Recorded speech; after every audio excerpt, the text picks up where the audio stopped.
Адамды айвандан айырбай турган бул акыл.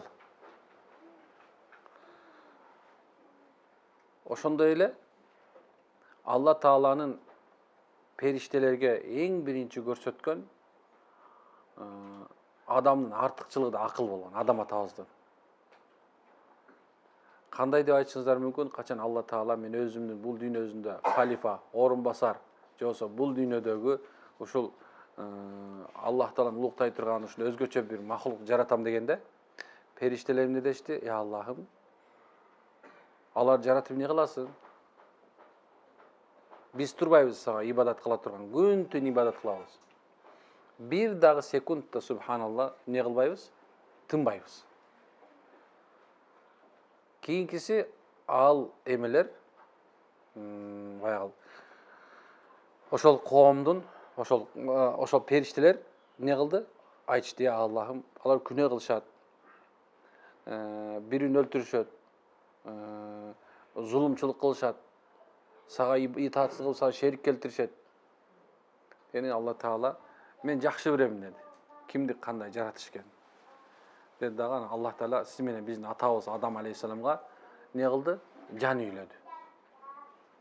Ошол жан үйлөгөнгө чейин дагы шайтан алардын эмне жүрөктөрүнө васваса кылып турду периштелердин. Периштелер васваса мындай азгырык салып турду. Бул эмне деди? Бул жөнөкөй эле бир статуя деди. Бул статуя эч кандай бир эме кыла албайт. Статуя деди дагы эмне кылат экен? Ал эчтеке кыла албайт деди. Кара. Кийин Алла Таала жанды үйлөгөндөн кийин адам атабыз туруп Аллах Таала эмне деди? Сүйлө деди. Сүйлө деди, анан кийин ошол акылдын эң төң мисалы чоңдугу менен 100% менен анан сүйлөгөндө периштелер эмне кылды? Аң-таң беришти. Айтышты: Алла, сен улуу жаратуучудан экенсиң деп туруп эмне кылды? Аллах Таалага сажда этишти. Адамга эмес. Аллах Тааланын улуулугуна эмне кылды? Сажда кылып, ушундай баш коюшту дейт. Мына ошол акыл ушул жерибизде Алла Таала ушундай бир бизге ушундай бир өзү мындай эң улуулугу менен бизге үчкө бөлүп туруп, мени өз ордуна коюп, ошол жерге акыл дегенди салып туруп, субханалла, анан жерге түшүрдү дагы. Калган нерсенин баардыгын өзүңөрдүн акылыңар менен мен берген нерсенин баардыгын колдонуп жашайсыңар деди. Диндин да келиши ошонун себебинен, пайгамбарлардын келиши. Мындай кээ бирлер мага айтат, мисалы Алла Таала каалап койсо, күн деп койсо, бүт баары мусулман болуп калбайт эле. Эмне кереги бар эле? Баардыгы эле одновременно эле баары мусулман болуп эле сажда кылып эле эчтеке кылбай жатып калбайбы? Жок, бул да Аллах Тааланын сиз менен биздин акылыбызга берген эркиндиги экен. Кандай эркиндик экен? Биз тандайлайт экенбиз. Бул шайтандын жолу, бул туура пайгамбардын жолу, Аллахтын жолу. Ошол акылың менен эмнени тандаган болсоң, анан кыямат күнү Алланын алдына барып таразага тартыла турган нерсе эмне экен? Ошол экен. Таразага тартыла турган нерсе ушул экен.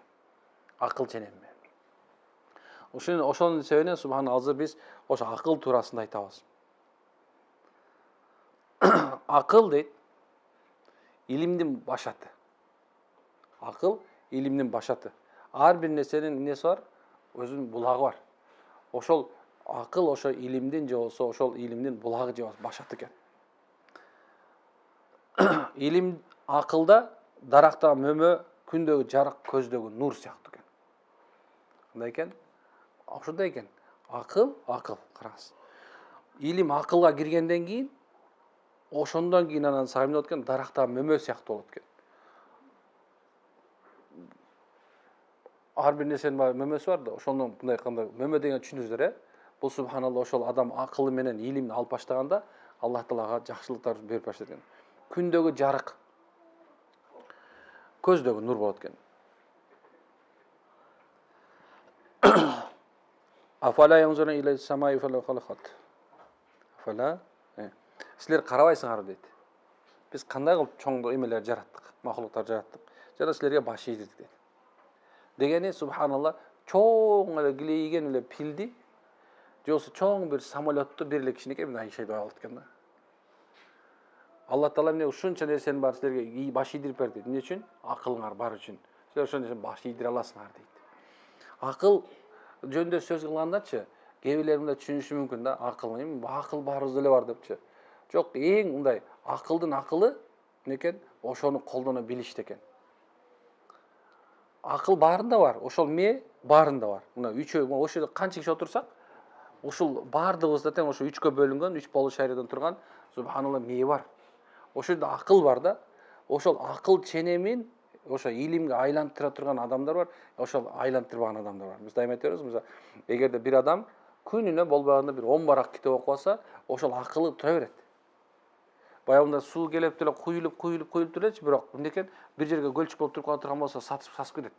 Ошондой эле кээ бир адамдардыкы ошо даже эчтеке биякчанан эчтеке кирбей калган да, информация жок.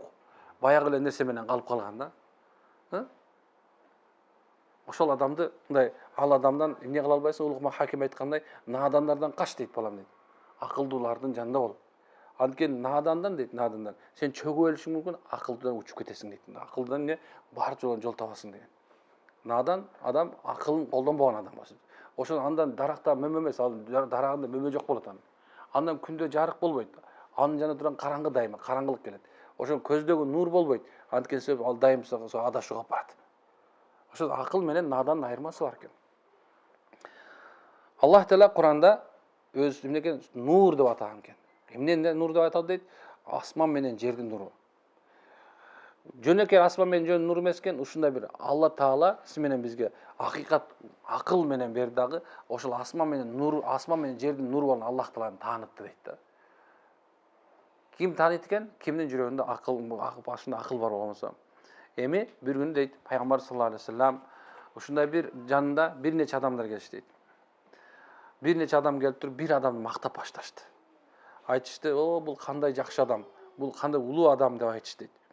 Бул ибадат кылганда буга жетпейбиз, ушунча таква деди. Пайгамбар саллаллаху алейхи вассалам айтып кеткен, "Анын акылы кандай?" деди. Баягы адам жөнүндө сурашты, "Я Расулалла, бул кандай бул? Мунун акылынын эмне тиешеси бар бул жерде? Бул жөнүндө биз таква адам, намаз окуйт, ушундай күн түн ибадат кылат. Жок, кандай адам?" Пайгамбар акылы барбы деди. Бар дедим, "Я Расулалла, биз акыл жөнүндө билбейбиз" дегенде, Алла Таала кыямат күнү силердин кылган ибадатыңарды акылыңар менен ченейт деди. Көрсө, акылы бар адам динди жеңил тутат экен да. Акылга калчайт экен. Моунчалык деңгээлде кылам, моунчалык деңгээлде кыла албайм. Көп адамдар эмне акылга салбастан ошол нерсени мындай айтканда, муну мисалы 100 жолу кыл десе, жок, мен 1000 жолу кылам деши мүмкүн да. Тиги жерде акылыңа салып турат да, пайгамбардар 100 жолу кыл деп, же болбосо 33 жолу кыл деп турат. Же болбосо күндө 5000 намаз оку деп. Күндө монтип койсоң болот. Таспих намаз мончу, бардыгынын тартиби бар да. Тиги айтышы мүмкүн, жок, мен момундай кылам деп, эмне акылына салып башка нерсе кылып келе турган болсо, ал эмне динди адашып эртеңки күнү кылбай калат экен. Бар го көбүнчө ушундайлар. Пайгамбар саллаллаху алейхи вассалам айтат экен, "О адамдар, жараткан эгерди таанып билгиле, акылыңар менен таанып билгиле." Кыргызда да сөз бар. Кудайды эмне экен? Көзүң менен көрбөсөң дагы эмне? Акылың менен тааны дейт. Акылың менен тааны. Пайгамбар жараткан эгерди тааны кылып билгиле, бири-бириңерге акылдуу болууну сунуштагыла дейт. Бири-бириңерге акылдуу болууну сунуштагыла. Билимди негизи мындай жайылтылыш керек да. Акылдын жана башта айткандай, илим акылдын булагы деп атпайбызбы? Ошондой эле субханалла, ошол илимге аябай эме кылыш керек да, үйрөтүш керек балдарыбыз дагы. Эмеге барганда мындай чет мамлекетке барганда билесиң го өзүңдүн эмеңдичи, кемчилигиңдичи. Ушу чет мамлекетке барганда мисалы билесиң өзүңдүн ким экениңдичи. Тил билбей турсаң, сурай албайсың, эчтеке деп сурай албайсың. Мындайдан жок дегенде 10 сөз жаттап албаптым дейсиң да. Ушундай өзүңдүн эмеңди билесиң да. Биз баягы кыргыздын ичинде жанакы балык сууга киргендейбиз да. Кааларында сүйлөп. Бирок бизди башка боло мындай эле орусчага эле киргизип койсунчу, мисалы, орусча билбей кала турган болсоңчу. Өтө оор да, машалла. Болбалагын эме кылып койчу, кичине конфет берип койчу. Бири-бириңерге акылдуу болуп сунуштагыла. Же болбосо үйрөткүлөйт, илим үйрөткүлөйт балдарга. Сунуштагыла дегени эмне экен? Үйрөткүлө. Пайгамбарыбыздын биринчи качан Меккеден Мединага көчүп келгенде, эң биринчи иш эмне болгон десе, Пайгамбар саллаллаху алейхи вассалам баягы мечиттин ичинде балдарга сабак бердирип баштаган. Ансарлардын ичинде жана Меккеден кеткен мухажирлердин ичинде көчүп келгендердин арасынан китеп окуганды билген, жазгандан билгендерин чогултуп келип, аларды мугалим кылып койгон. Мугалим кылган да. 14-кылымга чейин, о кечип калган, 17-кылымга чейин мусулман мамлекеттеринде бир дагы адам жазганды билбеген адам болгон эмес. жазып окуганды билбеген адам болобуз. Качанга чейин, качан бизди дин душмандары жок кылганга чейин. Алар биздин эң биринчиси ошо илимден алып салганга аракет кылган. Бизди мындай бөлгөн. Бизди бөлгөнгө аракет кылган. Ошон үчүн мусулмандар субханалла баардык жан негизи илимдүү болуш керек. Азыркы мезгилге чейин мына билесиздер, Испания билесиңер, негизи мурда Асуландия делген да. Ошол жер мындай чоң бир мусулман мамлекетинин бир ичинде болгон. Ошол жерде мисалы ошол Мадрид деп турат, азыр Мадрид. Ошол немеде мусулмандардын мындай айтканда чоң медреселери болгон. Ошол качан жана крестовый поход болуп, мусулмандарды байгылар согуш болгондо, ошо Испанияны биринчи алганга аракет кылышкан. Дегеним, бир элеменин ичинде, бир библиотеканын ичинде 1 миллионго жакын китеп болгон экен. 1 миллионго жакын китеп болгон. Ошол китептерди ушул мезгилге чейин азыр окуп, билесиздер, жана бул шпаклевка, эмелер турбайбы? О, жасап атышпайбызбы, евроға отқан гипсокартон деген нерсечи, мусулмандар формуласын ошол эле 16-чы эмелерде делечи, уже мындай айтканда жазып койгон экен да. 14-чы жылы жазып койгон экен. Ошол нерселерден алынып, ошол жазылып аткан. Азыр баягыда мен окуп алып таң калдым да. Дегеним, мусулман субханалла өзүң окубасаң дагычы, балдарың окут, кыздарыңды окут. Ошондой инилериңди окут. Кимге возможность болуп аткан болсо, ошолорду окутканга аракет кыла бериш керек. Артта калбасын. Өзүңөр да артта калып калбагыла. Тил үйрөнгөнгө мүмкүнчүлүк болбой атабы? Анда китептерин алып окуңуздар. Мына бул жерге китептерди коюп, мен көбүнчө айтып атам, бул жерге кыргызча китеп койгочу себеби бар да. Эмне үчүн дегенде, ошол качан бош убакыт боло калса элечи, алгыла да окугула. Жок дегенде 5 барак бир бөлүгүн окуп калсаңар, сотканы тиктеп отургандан көрөкчү. Аны кечке тиктей берсең болот, ал эч качан кетип калбайт ал нерсечи. Бирок мен убактым кетип атат да. Өмүрүбүз кетип баратат. А күнүгө мисалы бир күн өткөн сайын адам жалкоолук деген нерсе жабышып баштайт. Күнүгө 40тан кийин эчтеке кыла албай каласыңар. Бирок 40тан кийин окусаң, машалла, кадимгидей башка нерсе да. Күнүгө илим алышты пайгамбар сунуштап, мен сунуштап атам сиздерге. Пайгамбарыбыздын хадисине ошол замат амал кылганга аракет кылып атам азырчы. Сунуштап атам илимди. Бир да секунд турбаңыздар, субханалла. Эртең бир мезгил келет. Ушундай бир мезгил болот. Бардык дүйнө жүзү адамдар биригет. Эч бир нерсе болбойт. Граница болбойт, эмне болбойт, субханалла, нерсе болбойт. Бир болот ушундай бир мезгил. Адамдар бардыгы тең жуурулуп калат. Качан болоорун билбейбиз, Алла алим. Ушундай мындай Америкага барып келиш проблема болбойт. Ушундай болуп кала турган убакыт болот экен да. Хадистерге таянып айта турган болсокчу. Ушундай болот.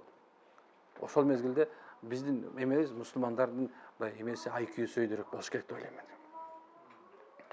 Анткени силерге буйрулгандар, силер сыяктуу эле силерге тыюу салынганда акыл менен билесиңер дейт. Эмнеге тыюу салынган дагы, тыюу салынбаганда акыл менен ченелип каралат экен. Акылың менен бул арам экен, бул адал экенсиң деп айтасың. Жараткан эгеңердин алдында силерди куткара турган нерсе акылыңар. Аллага баш ийген кишинин сырткы көрүнүшүн көрксүз, бул дүйнөдө мартабасы төмөн жана үстү башы жүдөгөн абалда болсо да, анын акылдуу адам экендигин билип алгыла дейт. Эмнеге мусулман мону сакалы өсүп турса, узун болуп турса делечи. Ошол сөзгө бир кыстарма. 3 күнгө, 40 күнгө, 4 айга бир даватка чыгып келип, анан кийин же болсо ушундай мечитке барып кел баштаса, анан кийин атасына, көчөдө аксакалдарга бир нерсе үйрөтүп баштайт билесиңер. Анан кийин урушат да. Бугулар сербейт сакал коёбуз, карганчалдай сүйлөшөт депчи. Акылы уже мойнун алып атат да. Эмне үчүн дегенде, уже карганчалдай деген уже акылы бар эме деп сүйлөп атат бул. Бирок мойын алгысы келбейт экен да. Бул өзү ушундай нерсе экен да. Силер карабагыла дейт.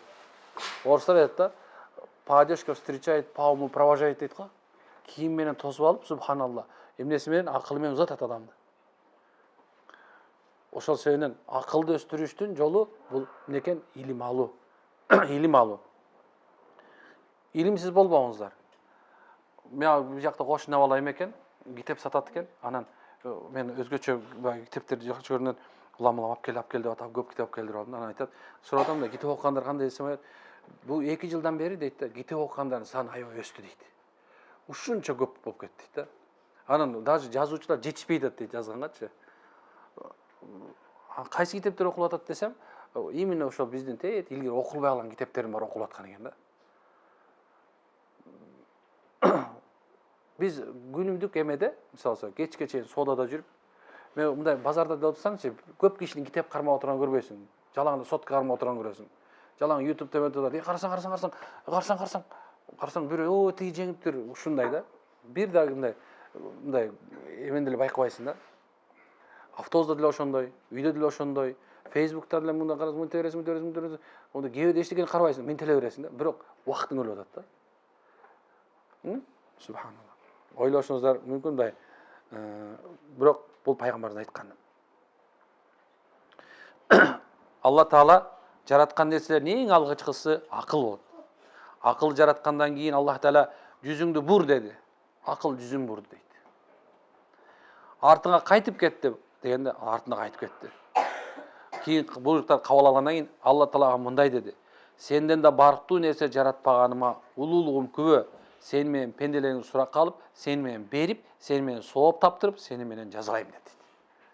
Некен? Акыл ушунчалык экен. Акыл калчаш керек экен.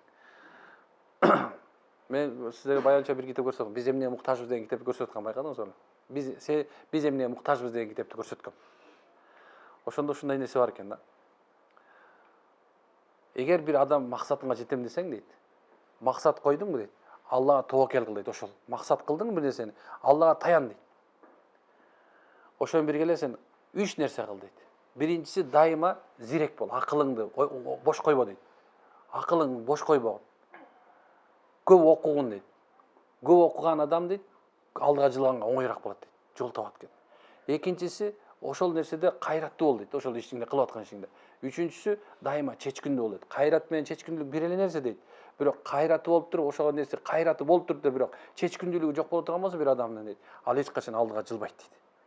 Экөө бир эле нерсе, бирок кайраттуу адам кээ бирде чечкиндүү болбой калышы мүмкүн экен да. Ошол себептен субханалла, ошо акыл.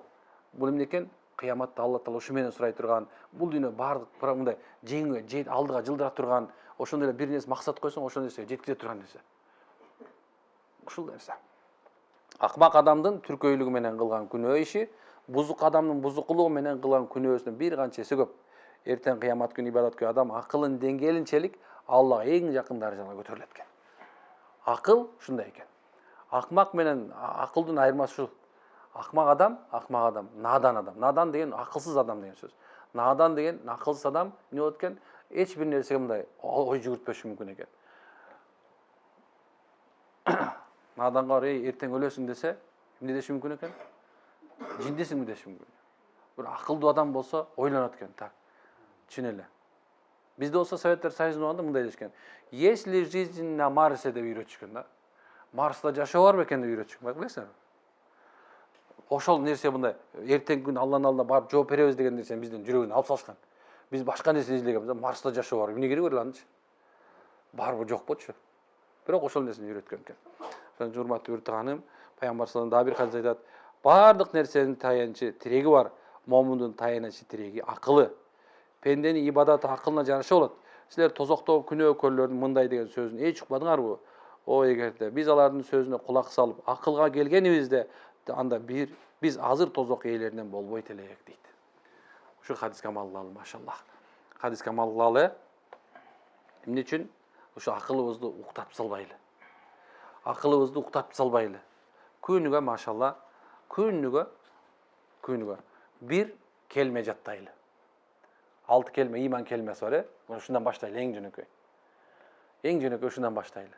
Же болсо Алла Тааланын 99 ысымынан баштайлы. Күнүнө 99 ысымы. Пайгамбар айтты, Аллах Тааланын 100дөн кем бир 99 ысымы бар. Кимдеги Асмаил Хуснаны ошол мен Аллах Тааланын ысым сыпаттарын жаттаган болсо мааниси менен Аллах Тааланын бейишке кириши важип болот дейт. Мына кичинекей эле нерсе, бирок ушуга көңүл буралы. Мындай акылыбызды өрчүткөнгө аракет кыла берели. Акыл кандай өрчүтөбүз? Бир нерсени жатташ керек. Күнүгө бир сөз, мисалы Ар-Рахман, мээримдүү, Ар-Рахим, Рахимдүү, Ал-Малик, бардык нерсенин кожоюну. Деп ушинтип мисалы алса 3 күнүнө 3төн жаттай турган болсоң, целый 33 күнгө сабак бар да. Ошону күнүгө кайталайлы. Адамдарга жеткизели. Келмени жаттайлы. Анан күнүнө болбой калса, эгерде мүмкүн болсо турган болсо, Курандан 2 аят жаттайлы. Акыл ушинтип иштеп туруш керек. Канча чарчап атсаң дагы.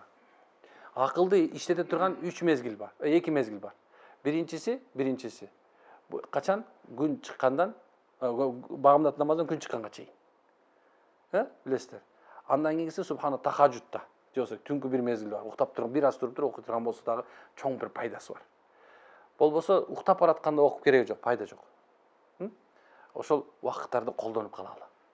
Акылдарыбыз мындай умет кылалы. Күнүгө көбүрөөк субханалла эме мындай аба жуталы, басалы, чуркайлы. Бир болбой калганда субхана бир 1000 метр, 5000 метр басалы. Мындай басып аракет кыла берели. Тамак ичкенден кийин субхана тамакты 2 маал ичкенге аракет кылалы. Анткени көп тоюп алгандык, мисалы азыр тойгонуңар билинип турат да азырчы. Курсаңарда тоок болуп туруп ыксырап, мына болуп турса. Эмне үчүн? Анткени курсак ток да. Курсак ток мезгилде кетип окугандан пайда жок да. Мен айткан сөзүмдөн бир 10% аз кирди, калганы болсо туман менен мындай мираж болуп кетип атат да, субханалла. Ошол себептен колдон келишинче калганы болсо YouTube'дан көрүп алсаңар, ошону сүйлөй берем менчи. Анткени жана укпай калдым эле, эмне болуп кетти калган деп угуп алсаңыздар болот, субханалла. Деген акылыбызды машалла иштетели. Аракет кылабызбы? Аллах разы болсун. Субханак хамдика, ашхadu анта астагфирука ва атубу илейк.